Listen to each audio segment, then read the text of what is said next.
Soomaaliya kaniisad lagama dhisi karo waasaan anigu aaminsanahay fikradeeda sababtay tahay dadkii Soomaalida ahaa waa muslim markii kaniisad loo dhisana macnaheedu waxay tahay in dadka islaamnimada laga soo kaxeeyo oo gaalnimada la keeno dad badan oo Soomaaliya wax laga dhaadhiciyay dadkiina qurbaha jooga masaajidyo ku tukataan baa leeyihiin maxaa naga noogu diidaysan inaan dalkiina kaniisada ka dhisano war Soomaaliya ma Kenya qaxaysa soo gashay hadda hadii Kenya musiibo ka dhacdo oo Kenyaatu soo qaxaan oo jubooyinka soo galaan Kismaayo iyo aaga jubooyinka ay soo galaan ay Kismaayo iyo soo galaan iyagoo boqol 500 kun qof oo qaxay soo galaan oo meelal kaamaba degaan Kenyaatu waa dad gaala Soomaha badankoodu ay degaan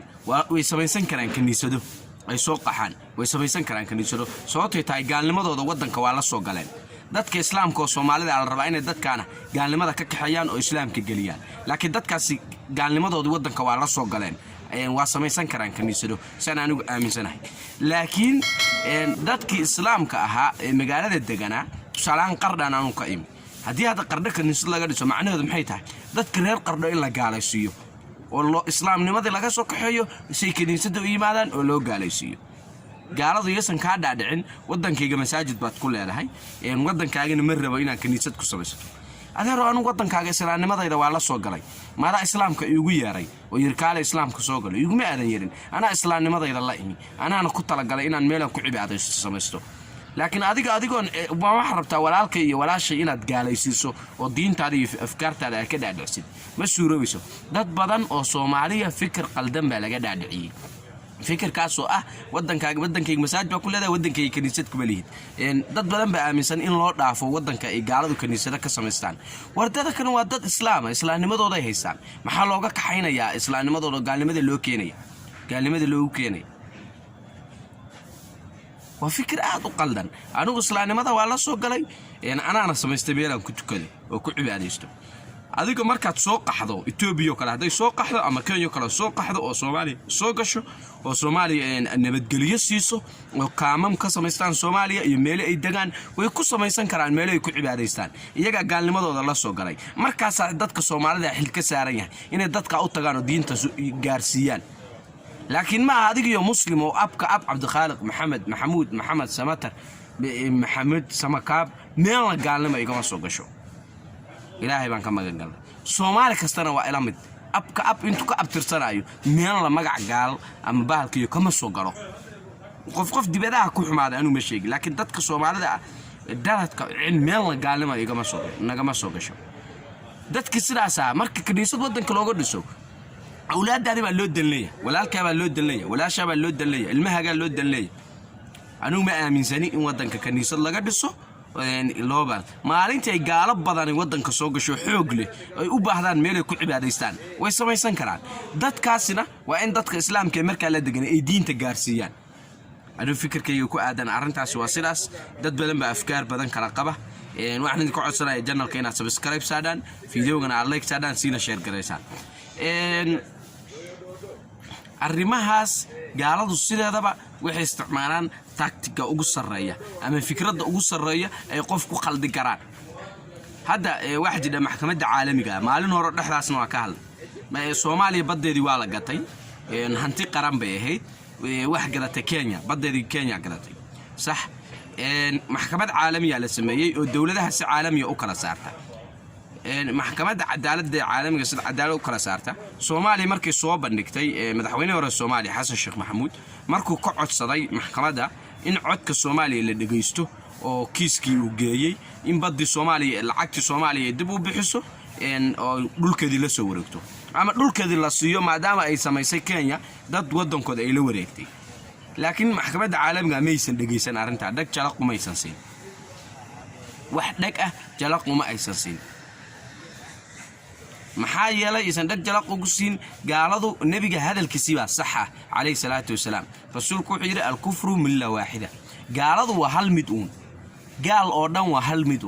Kenya iyo taas maxkamaddu meesha ku taalo ama dadka u aramiyay waxay ka xun yihiin dhul islaam intay gaala qaadatay in dib hadan dadka islaamka loogu celiyo kama suuroobayso كما سوروبيسو ولن ترضى عنك اليهود ولا النصارى حتى تتبع ملتهم بلايلي يهود يا نصارى رالك ها نقون مايان الا سيده iyagu ay rabaan aad u yeesho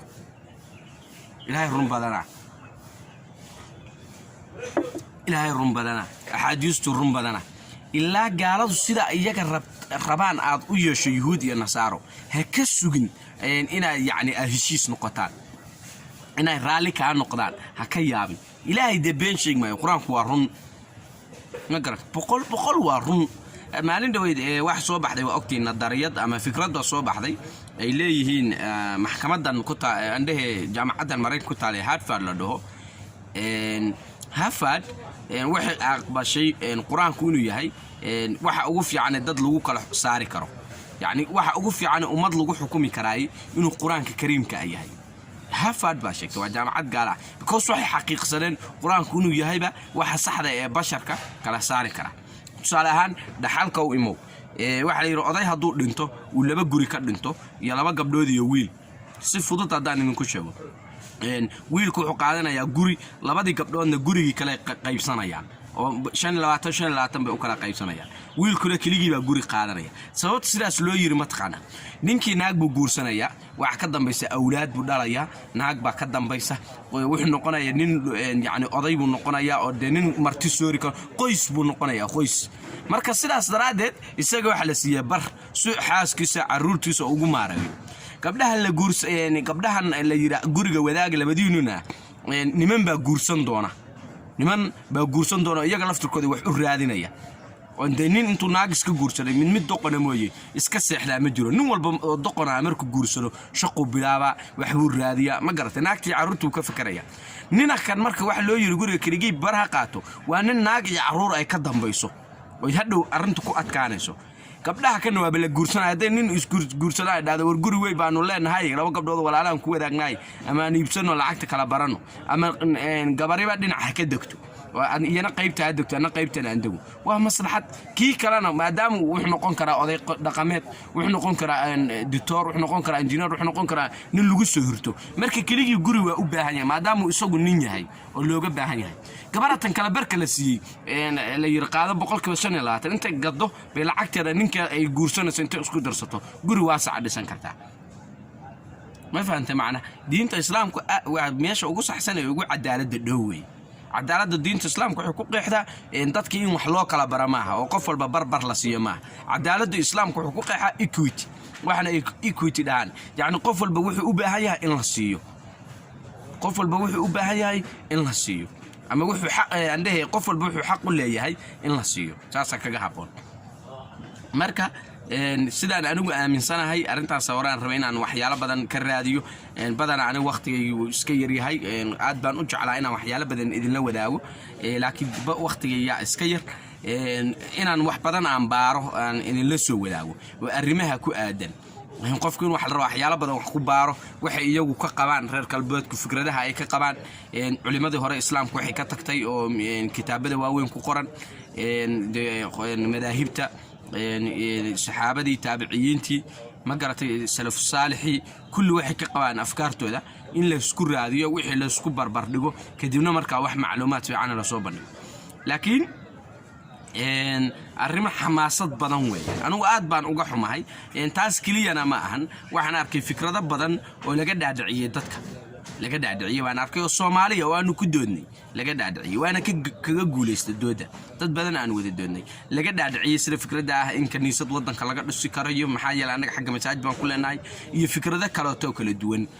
aan isku qabanay arrimaha aad baan uga jeclaa inaan uga hadlo marka insha Allah waa sameynaya arinta buugaagtaan idin waday insha Allah suwarkii dib baan u bilaabaynaa saddex saxaabi baynu soo qaadanay ninkii Dufayl ahaa Saciid bin Aamir iyo saxaabi Jaliil Anas bin Malik kitaabka suwarka dib baan u bilaabaynaa hadii Allah idmo maxay wax rabaa inaan saddex afar saxaabi inaan hal mar hal video ka sameeyo israaciyo si waqtiga aan u ilaalino maxaa la yiraahdaa hadii ilaahay ku idmaay buugi kaloon shalay qaybi ugu horeyso qaaday Fayis Balawi oo ahaa guurka ka hadlayay alamsa sixriya fi sacaada soojiya oo guurka iyo lamaanaha iyo ka sheekeynay iyo nadariyada ama fikradda islaamka qabo kaasna isagana waa wadi doonaa haddii alla idmo waad baa leega codsan buugagta jacaylka soo badi buugagta jacaylka soo badi baa soo badi insha Allah bilmakarim iyagana waa soo wadaa buugagta kale oo taariikhda Ingiriis ku qornayd wixii afkaartii ay qabeen madaxweynayaasha hore Mareykanka waxyaalahaas oo dhan insha Allah bilmakarim waan soo bandhigi doonaa waxaan ka codsanaa inaad fiidiyoga sii share gareysaan asxaabtiina la wadaagtaan gurigada ku sii share gareysaan waa ninka Cabdulqaaliq macaan Dhuuxyara oo idinka soo salaamay magaalada Kampala gaar ahaan Ohio Garden waxaad leeyahay inta fiidiyoo kale ku kulmayno salaamaad min kulli aafaat waa dhab waa dag oo dhammaystiran Dheeman TV